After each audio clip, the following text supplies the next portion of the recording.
The early morning light filtered through half-drawn blinds, casting long shadows across the living room where Frank Sullivan sat motionless in his father's old recliner. The house around him had fallen into disrepair, much like Frank himself. At 42, the former Marine looked a decade older, his once sharp features now hidden behind an unkempt beard, his broad shoulders hunched forward in defeat. 6 months had passed since he'd buried his wife, Lily. 6 months of waking up reaching for someone who wasn't there. 6 months of conversations with a photograph and promises whispered to empty rooms. Thunder, his service dog, nudged Frank's limp hand with a wet nose. The German shepherd had been trained to recognize the signs of Frank's distress. The 1,000-yard stare, the shallow breathing, the slight tremor in his left hand.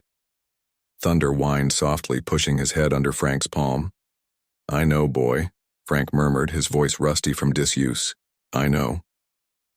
The dog's warm presence pulled Frank back from the edge of his memories. Memories of desert heat and exploding metal, of Lily's laugh on their wedding day, of the doctor's face when he delivered the news about the cancer. Thunder had been by his side through it all, first in Afghanistan and then during Lily's illness. Now the dog was the only living being Frank spoke to most days. Outside, life in the small town of Pine Creek continued without him. Frank had once been a fixture in the community, the veteran who coached Little League baseball, who organized the 4th of July barbecue, who helped Mrs. Wilson down the street with her groceries every Sunday. Now his neighbors only caught glimpses of him through windows or on rare trips to the mailbox.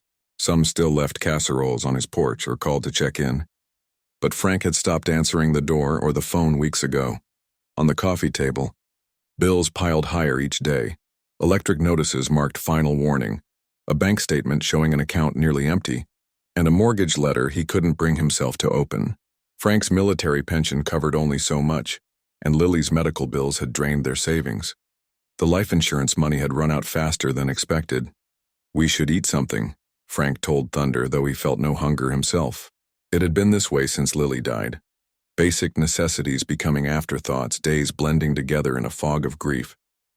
He made his way to the kitchen, stepping over a pile of unwashed clothes. The refrigerator held only a half-empty carton of milk, some withered apples, and a 6-pack of beer. Frank took a beer and poured some kibble into Thunder's bowl. The dog looked up at him accusingly. "Don't give me that look," Frank muttered. "I'll eat later." Later never seemed to come. Frank moved through his house like a ghost, touching Lily's things, her books still stacked by her side of the bed, her gardening gloves still hanging by the back door, her medications still lined up in the bathroom cabinet. He couldn't bring himself to put them away. Putting them away felt like erasing her. The phone rang again, the 5th time that day. Frank glanced at the caller ID, Tom Reynolds. His old platoon leader had been calling regularly since the funeral. Frank let it go to voicemail as he always did. "Frank, it's Tom again." The message played out in the quiet house. "Look, I know you're going through hell right now, but you can't keep shutting everyone out. The guys are worried about you." "I'm worried about you, just call me back, okay? We can help." "That's what we do. We take care of our own." Frank took a long pull from his beer and closed his eyes. The help Tom offered came with expectations. Expectations to talk, to move forward, to rejoin the world. Frank wasn't ready. The world had taken Lily, and he wasn't ready to forgive it for that. A photograph on the mantel caught his eye. Frank and Lily on their honeymoon in Hawaii, her red hair blowing in the beach wind, his arm around her waist, both of them laughing at something now forgotten. Beside it sat his shadow box containing his service medals, Bronze Star, Purple Heart campaign ribbons, reminders of another life where he had purpose, where he had been someone people relied on. "What would you tell me to do, Lil?" he asked the photograph. In the silence that followed, he could almost hear her voice, gentle but firm. "You'd tell me to get my act together." Frank's phone buzzed with a text message. This time it was his sister, Diane. "Need to talk to you. It's important. Please call me." He ignored it and reached for another beer. Thunder whined again, pawing at the back door. All right, Frank sighed, pulling himself up. "Quick trip outside." The backyard was overgrown. Lily's once pristine garden now choked with weeds. The rose bushes she'd tended so carefully had grown wild, their thorny branches reaching in all directions. Frank stood on the back step, watching Thunder sniff around the yard, and felt a stab of shame. Lily would have hated to see her garden like this. A movement caught his eye, his neighbor Mr. Chen waving from across the fence. "Frank." "Good to see you," the elderly man called.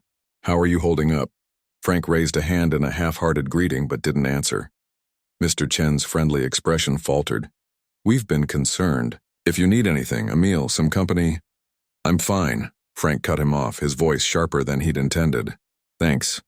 He whistled for thunder and retreated back inside, away from concerned eyes and well-meaning questions. The house enveloped him again, quiet except for the ticking of the grandfather clock in the hallway. Lily's grandfather's clock. It needed winding. One more task he'd neglected. As afternoon faded into evening, Frank found himself standing in front of the hall closet, staring at the locked gun safe inside.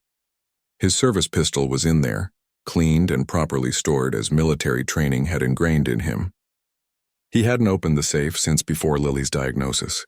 Something about her illness had made him uncomfortable with having the weapon accessible, as if death had become too familiar a concept.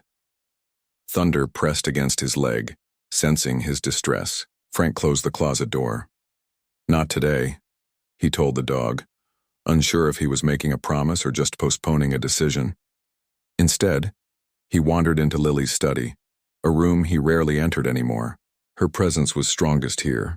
Her books on psychology, she'd been a therapist at the Veterans Center where they'd met. Her collection of small pottery pieces, the quilt her grandmother had made draped over her reading chair. On her desk sat her laptop, closed since the day they'd gone to the hospital for what turned out to be the last time. Almost without thinking, Frank opened the computer. The battery was dead. He found the charger and plugged it in, waiting for the screen to light up. When it did, her desktop photo appeared, a picture of the two of them hiking in the mountains last spring before the first symptoms had appeared. Frank touched the screen gently, tracing the outline of her face. Her email was still open. Frank scrolled through messages she'd never read, newsletters, appointment reminders for doctors she'd never see again, a book club discussion about a novel she'd never finish. And then one subject line caught his eye. "Your application status, Veterans Assistance Program." Frank clicked it open. It was dated just 3 days before she'd been admitted to the hospital for the final time. "Dear Mrs. Sullivan, we're pleased to inform you that your application on behalf of your husband, Frank Sullivan, has been approved for the Veterans Housing Assistance Grant. Please contact our office to schedule the next steps." Frank stared at the screen, his vision blurring. Lily had been applying for help programs without telling him. She'd known how bad their financial situation was getting. Even as he'd tried to shield her from those worries during her illness, she'd been taking care of him even while dying. The realization broke something loose in his chest. A sound escaped him, not quite a sob, more like the creak of a rusted hinge finally giving way. Thunder was at his side instantly, pressing his weight against Frank's leg. Frank buried his fingers in the dog's thick fur. "She was still fighting for us," he whispered to Thunder, "right until the end." He read the email again, noting the contact information and deadline for response. A deadline long past. Another opportunity lost to grief's paralysis. The doorbell rang, startling both man and dog. Frank ignored it as he had ignored every visitor for months. Then it rang again more insistently. Thunder barked once, trotting toward the front door. "Go away," Frank called out, not moving from Lily's desk. Instead of leaving, there was a sharp knock, followed by a voice Frank didn't recognize. "Mr. Sullivan, this is Officer Rivera with the Pine Creek Police Department. We've received some concerns about your welfare from family members. I need you to open the door, sir." Frank froze. Diane must have called them after he ignored her messages. Anger flared briefly. Anger at his sister's interference, at the intrusion, at the world that kept demanding he participate when all he wanted was to be left alone. "I'm fine," he called back, his voice rough. "Tell my sister to stop worrying." "Sir, I need to confirm that in person. Please open the door." Frank didn't move. The thought of facing a stranger, of having to explain himself, of being seen in this state, unshowered, unshaven, surrounded by the evidence of his slow collapse, was unbearable. "Mr. Sullivan," the officer's voice had an edge of authority now. "If you don't open this door, I'll have to consider this a welfare check emergency situation." Thunder whined, looking back and forth between Frank and the door. "Just go away," Frank muttered, too low for anyone outside to hear. As he sat in the growing darkness of Lily's study, surrounded by her things, Frank Sullivan faced the truth he'd been avoiding. Things couldn't continue this way. Something had to change. He just didn't know if he had the strength to be the one to change it. The pounding on the door grew more insistent. Frank sat frozen in Lily's study, thunder pressing anxiously against his leg. The dog's ears were perked, his body tense, as he sensed his owner's distress. "Mr. Sullivan, this is your final warning. Open the door or we're coming in," Officer Rivera called out. Frank's mind raced. He hadn't broken any laws. They couldn't just force their way in, could they? But the rational part of him knew they could, and would, if they believed someone inside might be in danger. He pushed himself up from Lily's desk chair, his joints stiff from sitting too long. The room spun slightly, reminding him he hadn't eaten anything substantial in days. Thunder stayed close, matching his slow pace as Frank made his way to the front door. He flipped on the porch light and peered through the peephole. 2 officers stood outside, a woman with her hand near her holster and a younger man standing slightly behind her. Frank unlatched the deadbolt and pulled the door open just enough to show his face. "I'm alive, as you can see," he said flatly. "Now please leave me alone." Officer Rivera studied him with practiced eyes. She was in her 40s, with short dark hair and the weathered look of someone who had seen too much on the job. "Sir, your sister filed a formal welfare check after not hearing from you for over 3 weeks. She says you've missed important appointments and aren't responding to any communications." Frank felt a surge of irritation. "I'm a grown man. I don't need my little sister checking up on me." "She mentioned you're a veteran," the younger officer said, his voice gentler than his partner's. His nameplate read, "Officer Tran," "and that you've recently lost your wife. I'm very sorry for your loss, sir." The simple acknowledgement of his grief caught Frank off guard. His anger deflated slightly, leaving only exhaustion in its place. "Can I come in and take a look around?" Officer Rivera asked. "Just to be able to tell your sister you're okay." Frank hesitated. The thought of these strangers seeing the state of his home, the unwashed dishes, the empty bottles, the general decay that had set in, filled him with shame. But he knew refusing would only make things worse. "Fine," he muttered, stepping back to let them in. Thunder stayed close to Frank, eyeing the officers warily as they entered. Officer Rivera's eyes swept the living room, taking in the piled mail, the half-eaten meals, the dusty surfaces. Frank saw his home through her eyes and felt a flush of embarrassment creep up his neck. "Have you been drinking tonight, Mr. Sullivan?" she asked, nodding toward the empty beer bottles on the coffee table. "A couple," Frank admitted. Not enough to matter. Officer Tran had wandered toward the mantel where he paused in front of Frank's shadow box of military medals. "Marine Corps?" he asked. Frank nodded. "My brother served. 2 tours in Iraq," Tran said. "When did you serve?" "Afghanistan. 3 tours. Got out 5 years ago." Something in Tran's expression shifted. A new understanding, perhaps, or recognition. He turned to his partner. "He seems okay, Rivera. Maybe we should—" But Officer Rivera had picked up the mortgage letter that lay, open on the side table, the one Frank had finally opened that morning. Final notice of foreclosure was printed in bold across the top. "You're losing your house?" she asked. Frank snatched the paper from her hand. "That's none of your business." "Sir, we're just trying to help," Officer Tran said. "I don't need help," Frank snapped, his voice rising. "What I need is for everyone to leave me alone." Thunder sensed his agitation and pressed closer, whining softly. But Frank was beyond being calmed. Months of grief, isolation, and mounting pressure burst forth at once. "My wife is dead. My house is being taken away. Nothing you or my sister or anyone else can do will fix that. So take your report back to Diane and tell her I'm fine. I'm handling it." Officer Rivera's hand drifted toward her belt. "Sir, I need you to lower your voice and calm down." "Don't. Tell me to calm down in my own house," Frank shouted, moving toward her. It wasn't a threatening move, just a step forward in frustration, but in the tense moment it was misinterpreted. Officer Rivera reached for her taser. "Step back now," Thunder barked, a sharp, protective sound. Officer Tran moved forward quickly. Everyone just take a breath. But it was too late. Frank saw the taser and something in his mind snapped. Suddenly he wasn't in his living room anymore. He was back in Afghanistan, explosions in the distance, someone shouting orders, danger everywhere. His combat training kicked in instinctively. He lunged to the side, knocking into a lamp that crashed to the floor. "He's resisting," Rivera called out. And then there was a crackling sound and searing pain as the taser's probes hit Frank's chest. His muscles locked, his body convulsed, and he fell hard to the floor. Thunder barked frantically, circling Frank's fallen form, but trained well enough not to attack the officers. Officer Tran rushed to restrain Frank, flipping him onto his stomach and cuffing his hands behind his back with practiced efficiency. "Call it in," Rivera instructed her partner as Frank groaned on the floor, his mind still caught between present and past. Resisting arrest and threatening an officer.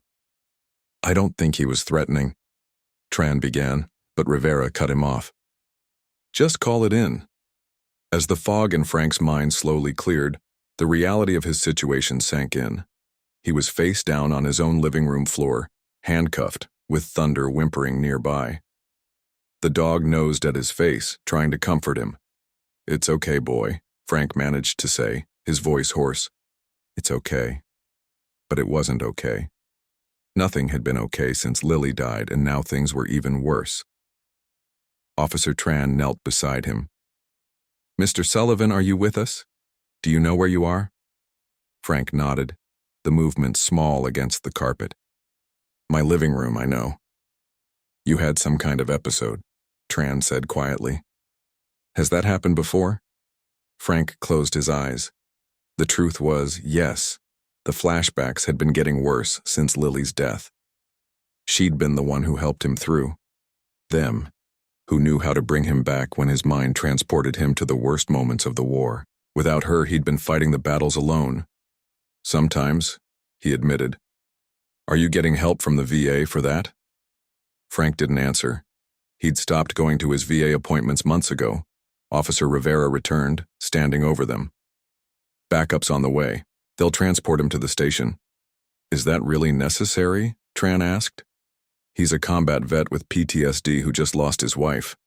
Maybe we could—" "He's also being evicted and has been drinking," Rivera cut in. "Protocol says we take him in, let him cool off and make sure he's not a danger to himself or others."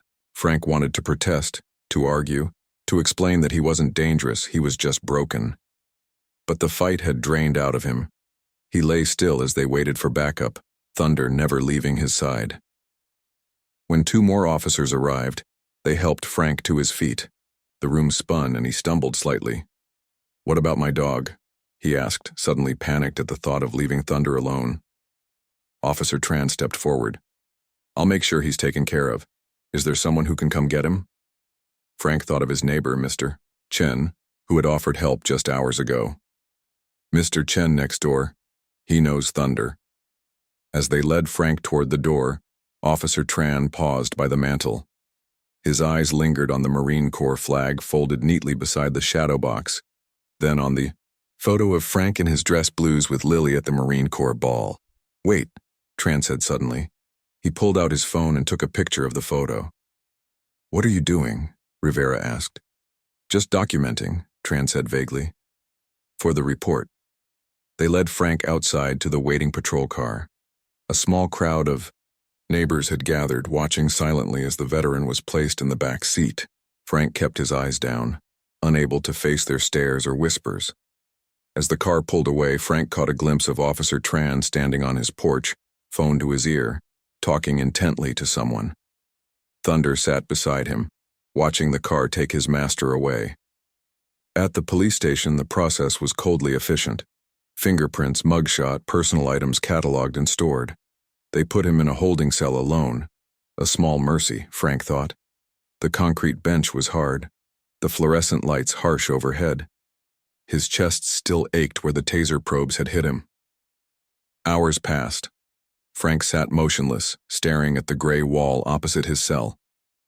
Occasionally, an officer would walk by, glance in, and continue on. No one spoke to him. No one told him what would happen next. In the early hours of the morning, Frank heard footsteps approaching his cell. He looked up to see Officer Tran standing there, no longer in uniform but in civilian clothes. "My shift ended," Tran explained, "but I wanted to check on you before I left." Frank said nothing. "Your dog is with your neighbor. Mr. Chen said he's happy to keep him as long as needed." Tran hesitated, then added, "I also made some calls." "Calls?" Frank asked, his voice rough from disuse. "To some people who might be able to help. Marine to Marine." For the first time in months, something stirred in Frank's chest. Not hope exactly, but perhaps the faintest recognition that he wasn't entirely alone. "Why would you do that?" he asked. Tran was quiet for a moment. "My brother came back different after his tours. No one really understood what he was going through. He didn't get the help he needed in time." He met Frank's eyes. "I don't want to see that happen to anyone else." Before Frank could respond, Tran continued, "You'll probably be released in the morning. Officer Rivera isn't pressing charges. Just get some rest, okay?" As Tran turned to leave, Frank called after him, "Thank you." Tran nodded once, then disappeared down the corridor, leaving Frank alone with his thoughts and the first tiny flicker of something he hadn't felt in a very long time. The possibility that tomorrow might be different from today. Morning came with the harsh clang of metal doors and the shuffling of new arrivals to the holding cells. Frank opened his eyes, his back stiff from the concrete bench. For a moment, disorientation gripped him. The unfamiliar ceiling, the smell of disinfectant, the echo of voices down the hallway.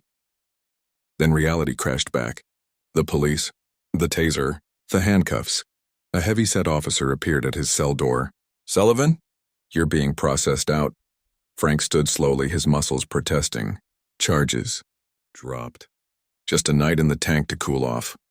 The officer unlocked the door. "You got lucky. Could have been worse." Lucky wasn't a word Frank would have chosen. Nothing about his life felt lucky anymore. The release process was as impersonal as his intake had been. He signed forms, collected his wallet and keys, and was pointed toward the exit. No one mentioned what would happen next or offered any resources. He was simply a problem they were finished dealing with. Outside, the morning sun was painfully bright. Frank squinted, realizing he had no way to get home.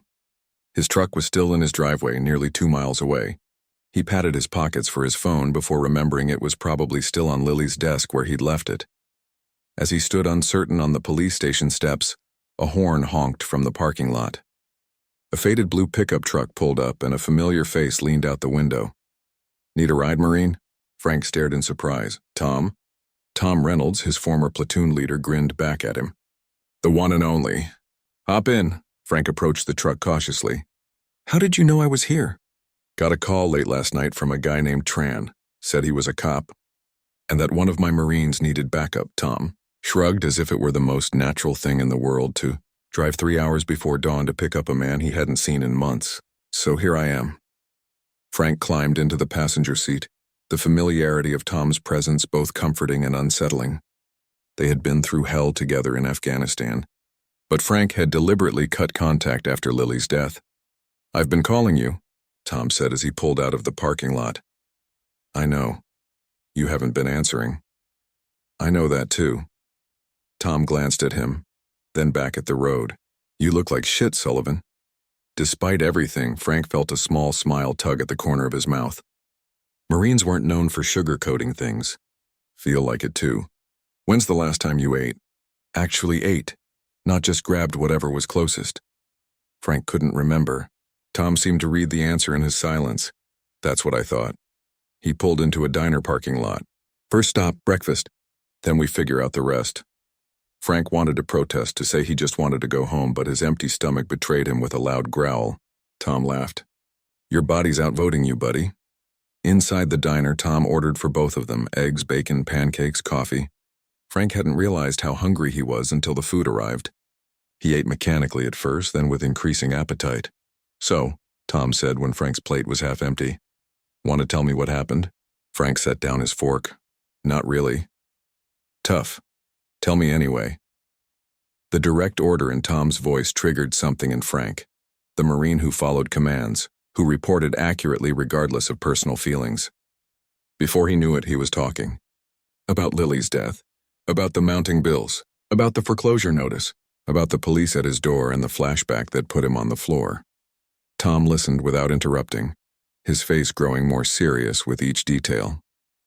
When Frank finally fell silent, Tom pushed his empty plate aside and leaned forward. "Why didn't you call me? Or any of us? You know we would have helped." Frank stared into his coffee cup. "After Lily, I couldn't talk to anyone. Couldn't even think straight most days. I get that. But you're not alone in this, Frank." Tom pulled out his phone. "And you're about to be reminded of that fact. What are you doing?" "Calling in the cavalry." Tom smiled, but his eyes were serious. "The Marines are coming, Sullivan, whether you like it or not." By the time they reached Frank's house, another truck was already parked in the driveway. A tall man with salt and pepper hair was kneeling on the front lawn, throwing a ball for Thunder, who bounded back and forth with more energy than Frank had seen from him in months. "That's Ray Peterson," Tom explained. "Retired gunnery sergeant. Lives about an hour from here." Frank stared in confusion. "I don't understand. You will." Tom parked on the street. As they got out, Thunder spotted Frank and raced toward him, nearly knocking him over in his excitement. "Hey, boy," Frank murmured, burying his face in the dog's fur. "I missed you too." Ray approached, extending his hand. "Sullivan, heard you could use some help." Before Frank could respond, another car pulled up, then another. Within 20 minutes, his quiet street had become a parking lot for trucks and SUVs bearing Marine Corps bumper stickers and license plate frames. Men and women, some Frank recognized, many he didn't, approached with handshakes, backslaps, and nods of understanding that required no words. Some wore civilian clothes with Marine Corps hats or t-shirts. Others arrived in full uniform, clearly having come straight from active duty. "What is this?" Frank asked Tom, overwhelmed by the growing crowd. "This is what we do," Tom replied simply. "We take care of our own." A small woman with close-cropped gray hair approached Frank. "Master Sergeant Diane Phillips," she introduced herself. "Retired. I specialize in VA benefits and cutting through red tape." "And I'm Luis Ortega," said a younger man behind her. "I work at a construction company now, but I was a combat engineer. Heard your place might need some work." Person after person introduced themselves, each offering a different skill or resource. A VA counselor, a mortgage specialist, a lawyer who helped veterans with financial issues, a group of active duty Marines on leave who were ready for manual labor. Frank stood in stunned silence as his front yard filled with people he'd never met, all there because of one thing they shared, the title of Marine. Tom guided Frank toward the porch steps and gestured for everyone's attention. The crowd quieted immediately, the ingrained response to command still present in all of them. "All right, listen up," Tom called out. "For those who don't know, this is Frank Sullivan. 3 tours in Afghanistan, Bronze Star recipient. One of our brothers." The assembled Marines nodded in recognition. Frank's hit some hard times. Lost his wife 6 months ago. About to lose his home. Had a run-in with the local police that could have ended a lot worse. Frank winced at having his problems laid out so plainly, but no one in the crowd showed pity, only understanding and resolve. "So here's how this is going to work," Tom continued. "We've got 3 days to turn this situation around. Day 1, we fix up this house. Day 2, we fix the financial mess. Day 3, we make sure Frank has the support system he needs going forward. Any questions?" A young woman in uniform raised her hand. "What about food for everyone?" "Already handled," called a voice from the back. "My restaurant is catering lunch and dinner for all 3 days." Another hand went up. "What if the bank won't negotiate on the mortgage?" "Leave that to me," said a man in a business suit. "I'm a mortgage broker with 3 ex-Marines on my team. We've dealt with worse cases than this." Frank leaned toward Tom, his voice low. "I can't accept all this. I can't pay these people back." Tom gave him a hard look. "You don't have to. When Rodriguez's house burned down last year, you were the first one there with a donation. When Henderson needed help with his kids' medical bills, you organized the fundraiser. This isn't charity, Sullivan. This is payback." Before Frank could argue further, Officer Tran's patrol car pulled up to the curb. He stepped out in uniform, looking uncertain as he approached the crowd of Marines. Tom went to meet him. "You must be Tran. Thanks for making the call." Tran nodded. "I just wanted to check in. I didn't expect—" He gestured at the crowd. "Marines travel in packs. Tom said with a grin. Especially when one of our own is in trouble. Tran glanced at Frank. How are you doing, Mr. Sullivan? Frank was saved from answering by a shout from the side of the house. We've got rotten wood on this porch. Need some 2x4s and some volunteers with hammers. Just like that, the crowd shifted into action. Teams formed organically, with those experienced in construction taking lead positions. Someone brought out a whiteboard from their car and began listing tasks and assigning teams. Another group unloaded tools and materials from a pickup truck. Frank watched in amazement as his property transformed into a well-organized work site. Tom handed him a hammer. You're not just standing around, Sullivan. You work alongside us. For the first time in months, Frank felt something stir within him, a sense of purpose, however small. He took the hammer and followed Tom to where a team was already removing the rotted boards from his porch. By midday, the transformation was well underway. The lawn had been mowed, weeds pulled, and Lily's garden beds cleared for replanting. Inside, teams were cleaning, fixing, and organizing. The pile of unopened mail had been sorted, with Master Sergeant Phillips making notes on financial documents and benefit applications. Frank worked steadily alongside the others, the physical labor anchoring him in a way nothing had since Lily's death. Thunder moved from group to group, soaking up attention and seemingly understanding that something important was happening. As Frank paused to drink some water, he found Officer Tran still there, now in civilian clothes, helping to carry debris to a rented dumpster. You didn't have to stay, Frank said. Tran shrugged. My brother would have wanted me to. Besides, these Marines are impressive. Never seen a group work so efficiently. Frank looked around at the busy scene, at the people who had dropped everything to help someone many of them had never met. Yeah, they are. You know, Tran said carefully, there's a veteran support group that meets at the community center every Thursday. Might be worth checking out. 6 months ago, Frank would have dismissed the suggestion immediately.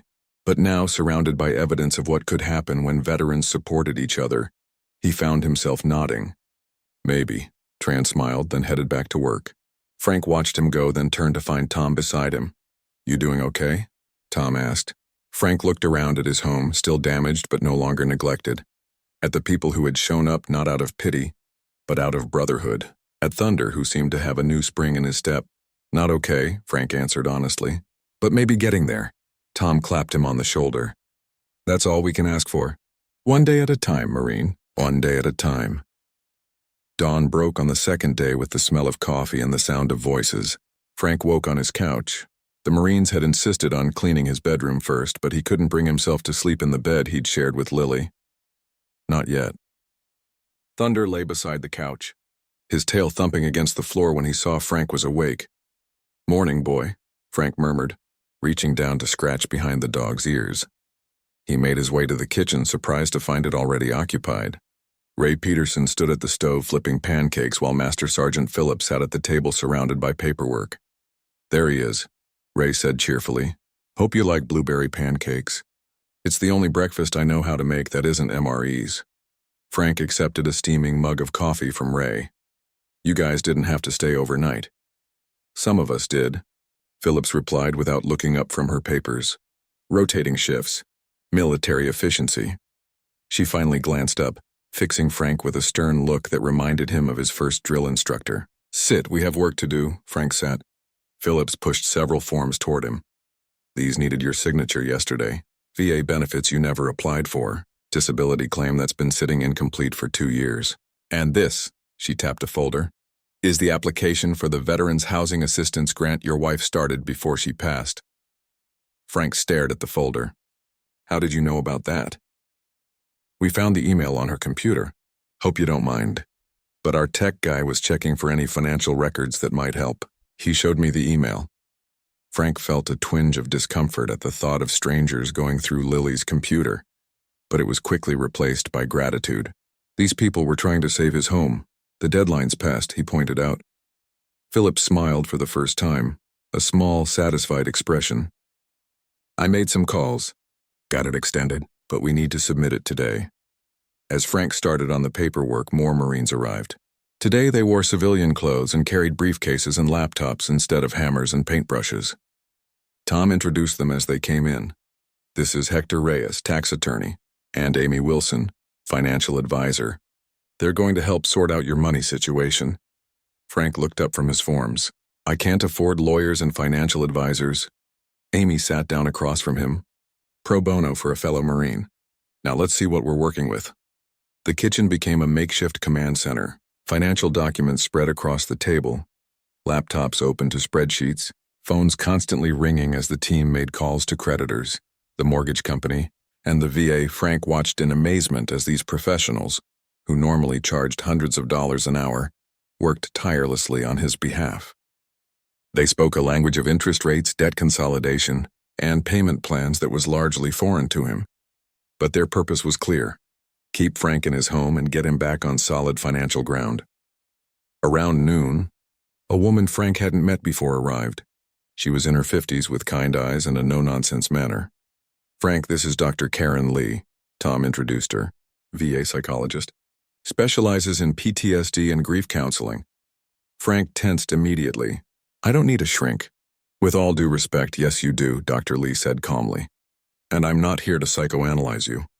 I'm here to make sure you have the tools you need when we all leave.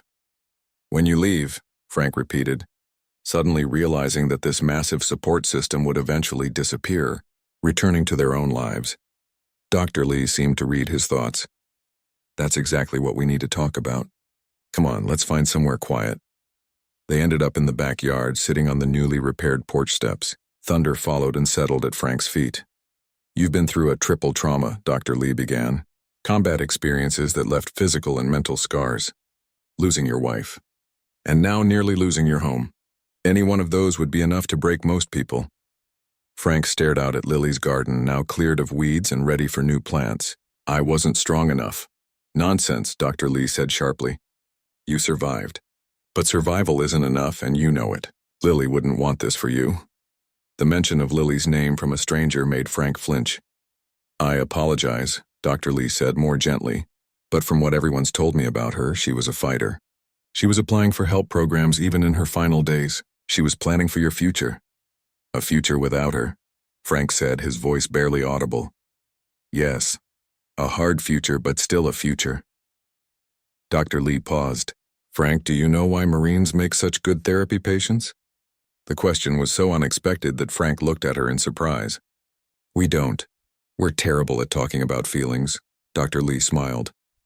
True, but you understand mission objectives. So I'm going to give you one. You need to build a support system that lasts beyond these 3 days. She handed him a folder. Inside is the information for 3 different veterans groups in your area. One is clinical, group therapy for PTSD. One is social, veterans who get together for community service projects. And one is practical, helping with VA paperwork and benefits. I want you to try all 3. Frank took the folder reluctantly. I'm not good with groups. You don't have to be good at it. You just have to show up. Dr. Lee's voice softened. What happened yesterday with the police, that flashback? It will happen again if you don't get help. The memory of lying tasered on his living room floor was still raw. Frank nodded slowly. I've also included information about Thunder's training, Dr. Lee continued. He's a service dog, but his training needs to be reinforced, especially for PTSD response. There's a trainer who works specifically with veteran dog teams. At the mention of his name, Thunder looked up. His ears perked. He's been the only thing keeping me going some days, Frank admitted. I believe it, which is why keeping his training sharp is part of your mission. Dr. Lee stood up.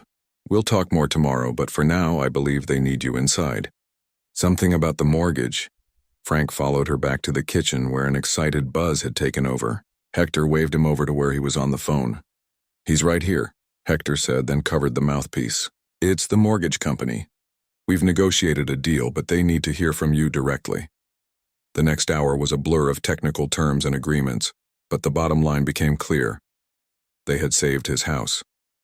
Between the VA grant Lily had started, a veterans housing program Hector knew about, and a renegotiated payment plan, Frank would keep his home with payments he could actually afford on his military pension.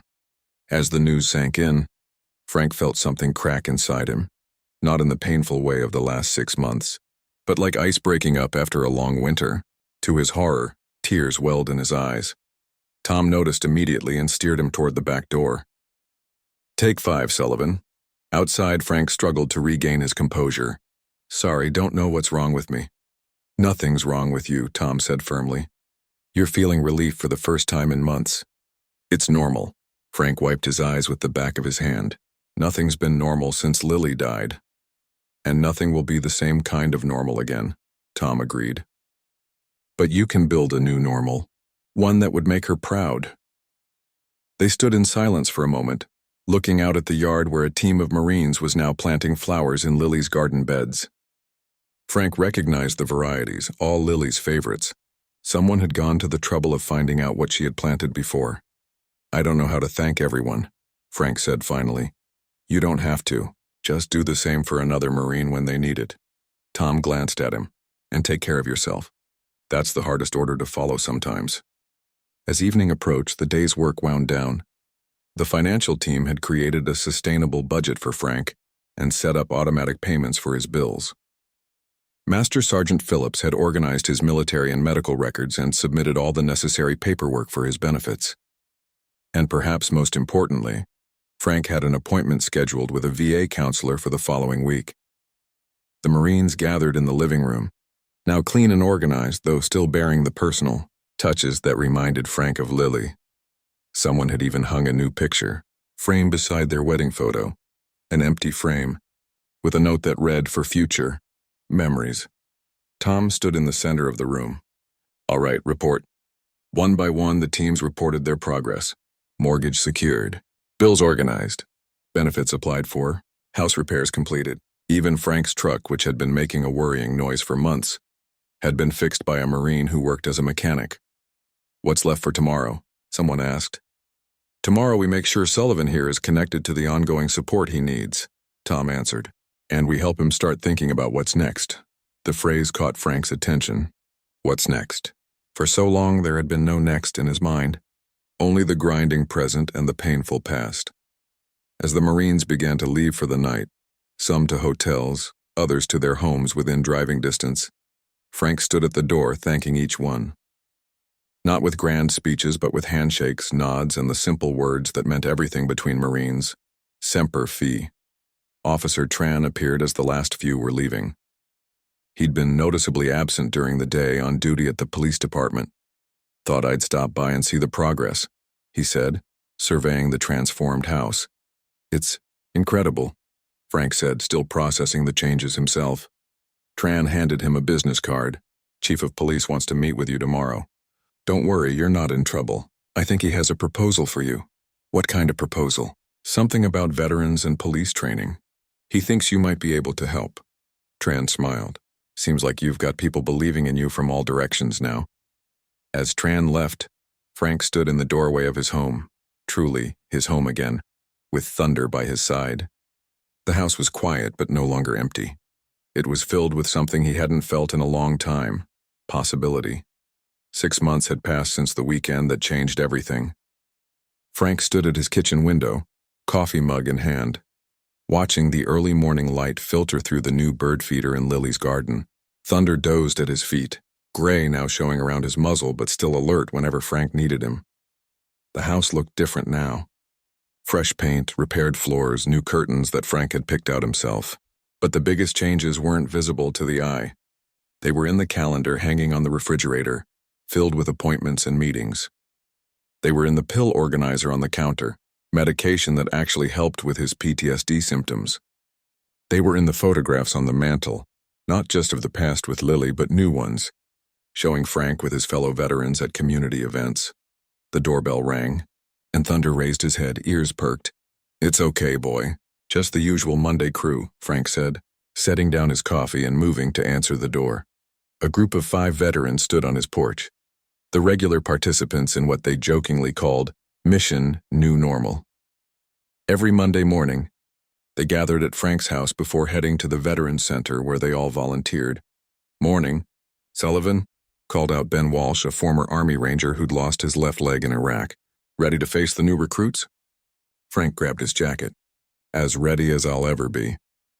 The new recruits weren't soldiers but police officers, participants in a training program that had grown out of Frank's own experience. What had started as a casual conversation with Pine Creek's chief of police had evolved into a formal training initiative, teaching law enforcement how to recognize and properly respond to veterans in crisis.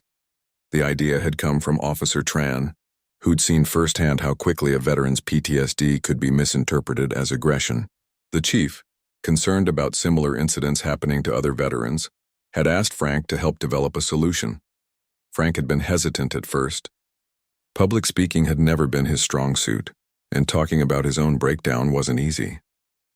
But Dr. Lee had encouraged him to try, suggesting it might be part of his own healing process. Now, 6 months later, the program had been adopted by 3 neighboring counties, with Frank as its most compelling advocate. "Did you finish the new scenarios?" asked Kelly Roberts, a Navy veteran who helped Frank with the role-playing exercises. Frank patted his jacket pocket where the scenarios were folded. "Finished them last night. Added that new one about the veteran with the service dog, based on what happened at the mall last week." They piled into 2 cars and headed to the Veterans Center, a modest building that had become Frank's second home. Inside, a classroom had been set up with chairs arranged in a circle. Officers in uniform mingled with veterans in civilian clothes, all wearing name tags. Frank set his materials on the table at the front of the room. 6 months ago, his hands would have shaken at the prospect of addressing a room full of strangers.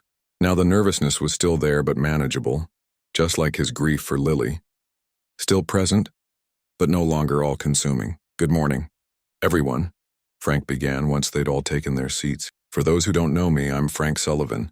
Marine Corps' 3 tours in Afghanistan, and about 6 months ago, I was tasered in my own living room because police officers didn't recognize I was having a PTSD episode."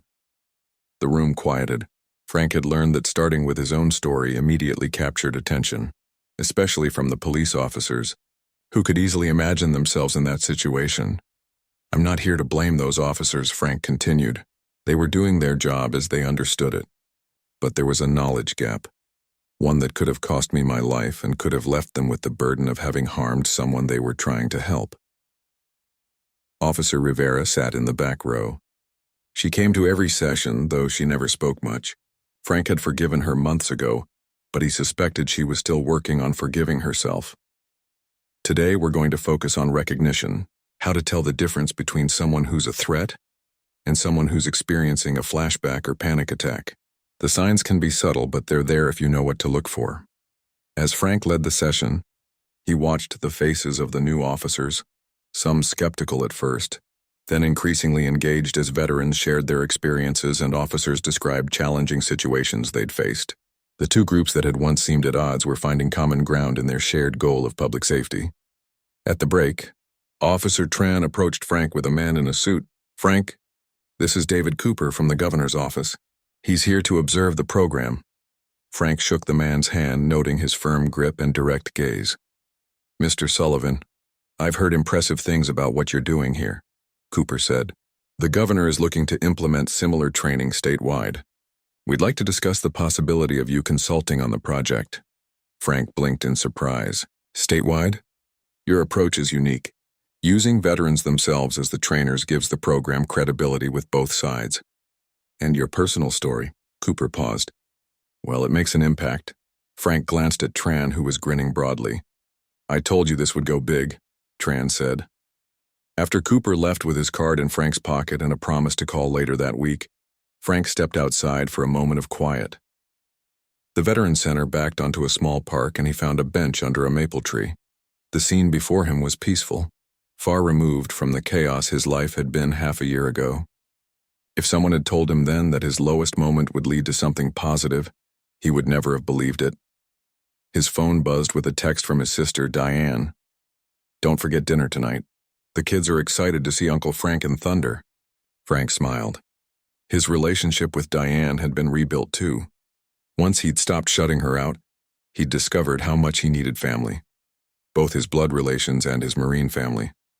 Tom Reynolds joined him on the bench, 2 coffee cups in hand. He passed one to Frank. "Cooper seemed impressed," Tom remarked. "Still trying to wrap my head around it," Frank admitted. 6 months ago I could barely get out of bed. And now you're practically changing the world." Tom took a sip of his coffee. "Lily would be proud." The mention of her name no longer brought only pain. Now it also carried warmth, a reminder of what she'd believed he could be. "I talked to her this morning," Frank said quietly. Some things he only shared with Tom, who never judged. At her picture. Told her about the program. About the gardening I've been doing. That's good. It helps. Dr. Lee says it always will. As long as I remember I'm talking to her memory, not expecting answers. They sat in comfortable silence for a moment. "You know what today is?" Tom asked. Frank nodded. 6 months since you all showed up and saved my life." "We didn't save your life, Sullivan. We just reminded you it was worth living." Tom checked his watch. "Which reminds me we should head back in. Second half of the training starts in 5. As they walked back to the center, Frank spotted Ray Peterson's truck pulling into the parking lot. Ray wasn't scheduled to help with today's training. "What's Ray doing here?" Frank asked. Tom smiled mysteriously. "You'll see." Inside, Frank found not just Ray but a dozen other Marines who'd been part of the original group 6 months ago. The ones who had cleaned his house, fixed his finances, and pulled him back from the edge. They stood together at the back of the classroom, many of them in their dress blues. Frank looked questioningly at Tom, who stepped forward and addressed the room. "If I could have everyone's attention, please. 6 months ago today, a group of Marines answered a call for help from one of our own. What we found was a Marine who had lost his way after losing his wife. What we did wasn't extraordinary. It's what Marines do for each other." Ray stepped forward with a shadow box in his hands. "But what Frank Sullivan has done since then is extraordinary, taking his pain and transforming it into a program that will help countless veterans and police officers across this state.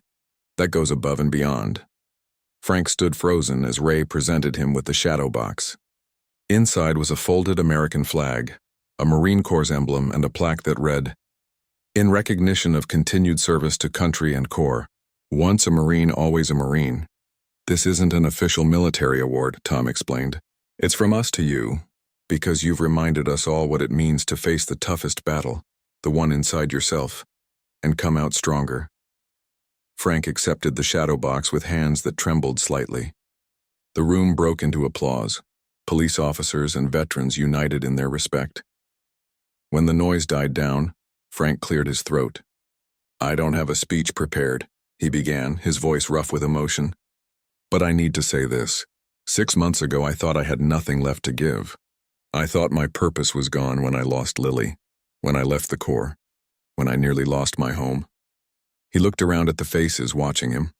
Officer Tran, who had made the first call for help, Tom, who had answered it, the veterans who had become his support system, the police officers who were learning from his experience.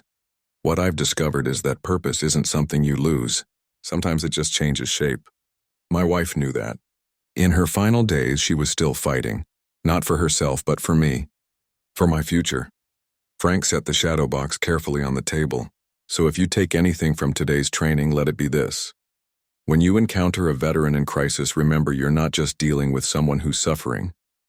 You're dealing with someone who still has something to give, someone whose purpose might be lost but isn't gone." Thunder, who had been sleeping under a chair, came to stand beside Frank, pressing against his leg in a familiar gesture of support. "Lily used to say that healing isn't about forgetting the past. It's about finding a way to carry it forward with you." Frank placed his hand on Thunder's head, drawing strength from the dog's solid presence. "I couldn't have found my way without help. Without people who saw value in me when I couldn't see it myself." Frank looked at Officer Rivera in the back row and nodded slightly. "Sometimes our worst moments lead us to our most important work. Sometimes being stunned, literally or figuratively, is what we need to wake up to new possibilities." As the room filled again with applause, Frank felt a sense of peace that had been absent for so long. Lily was gone, but her influence remained. His old life had ended, but a new one had taken shape. And in helping others navigate their darkest moments, he had finally found his way through his own.